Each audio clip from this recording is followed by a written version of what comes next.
So in this part I will show you another example how you can enhance your double exposure scene even more and give it a background, add some light streaks or dust particles and some textures. We really like the textures part, and I will show you based on this first scene number 1 we made in the previous part of the tutorial, in the first tutorial. And here is our double exposure scene and effect. And now I will add the background and textures to this. So to do that, I will open the scene 1 final composition on the project panel here. And you can see that the background and dust particles and light streaks are already here. But I will also add some textures. And again, let's select the first layer, controls, and then you can see and change all the controls on Effect Controls panel here.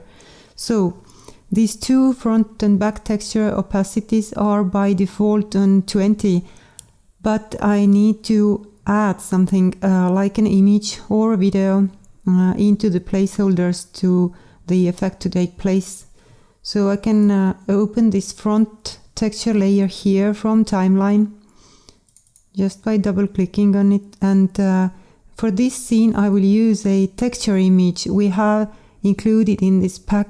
And when we go to this folder number 4, texture images, you can see here we have around 50 items, and some of these are really great, which I use all the time. And by making adjustments to these textures, real life textures, you can use these for different kind of projects. So for example, this number 4 is one of my favorites, and I will use this one again. Just drag it inside the placeholder, and now because it's much bigger I can scale it down, so we start to see these yellow parts also. Yeah, something like that. Okay. Now when we go back to the final scene, we can see the effect working here.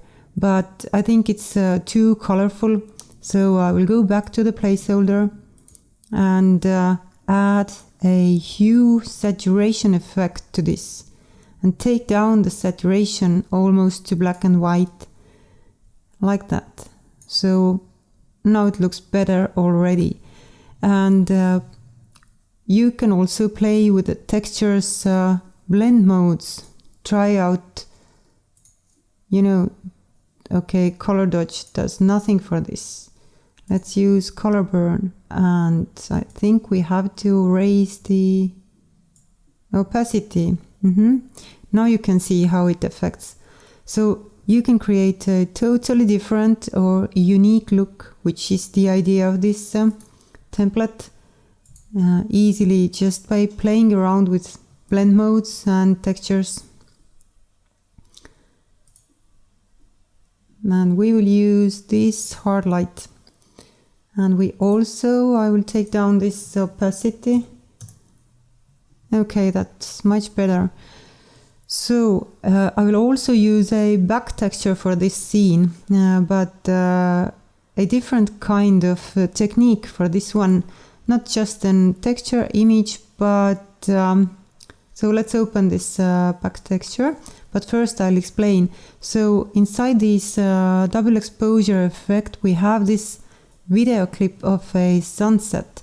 And I want this sunset video clip to expand around this woman's silhouette, so it bleeds into this background too. And I know that this video clip is inside fill placeholder, so I will go to fill placeholder from here, and I can copy this video clip from here, Command C, and now I can go back into the final scene and open the back texture composition, and then I can paste this file, and that gives me this video clip with the same position and scale value as in fill. So this is an easy way to copy it. And now when we go back to the final scene, you can see that it shows through. And I want to make another change because I only want to use this horizon part. And I can mask this texture, the video clip, which works as a texture now. So I'll add just a click ellipse mask to this, and then I can make some adjustments so it only will show the part I want to. And let's feather this up, really be like this. So now when we go back here, you can see it's much more like so where I'm going with this is I saw this effect in True Detective Season 3 intro video, and I really love this look, so we are trying to do something similar here.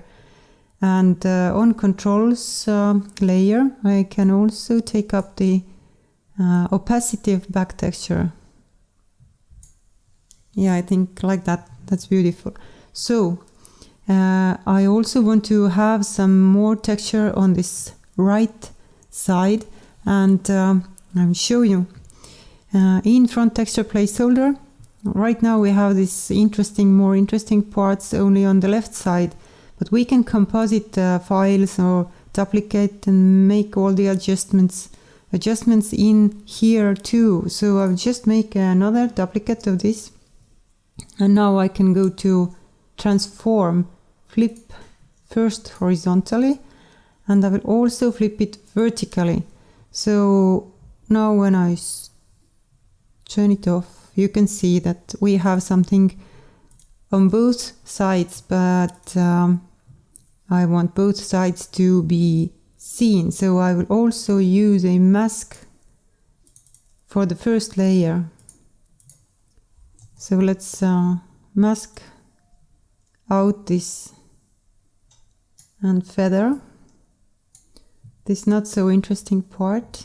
Yeah, like this. And I think it also would use it would look nice with more contrast, so I will add a curves effect to this and really take up the contrast like this. And I will copy this curves effect to the first layer too, so they look similar. Now when we go back and check, yeah, that looks much better, but maybe just a hint down the opacity.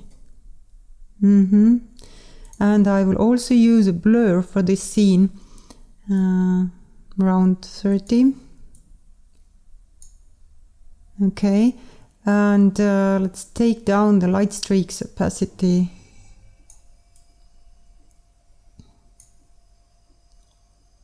Yeah, something like that. Okay, and the dust particles are fine. So one more adjustment to this. I would really like to animate these ones here. So even if we have some camera movement in final scene, which I'll show you in the next part, but you can do all kinds of animations here to the textures too. So I will animate these two really easily, just a quick rotation animation. And the idea is that they will rotate in opposite directions. So let's create a keyframe for both on frame 0 and then 2 seconds forward. And now I will take this first layer and rotate it like this, and then yeah, like that. Then the second layer we will rotate the other way, maybe not so much, like this. Okay, so you can see what's going on here. And now when we go back to this final scene and make a RAM preview, we can see how this little animation of textures works out. Okay, like that. So thank you for listening and watching, and I will see you in the next tutorial.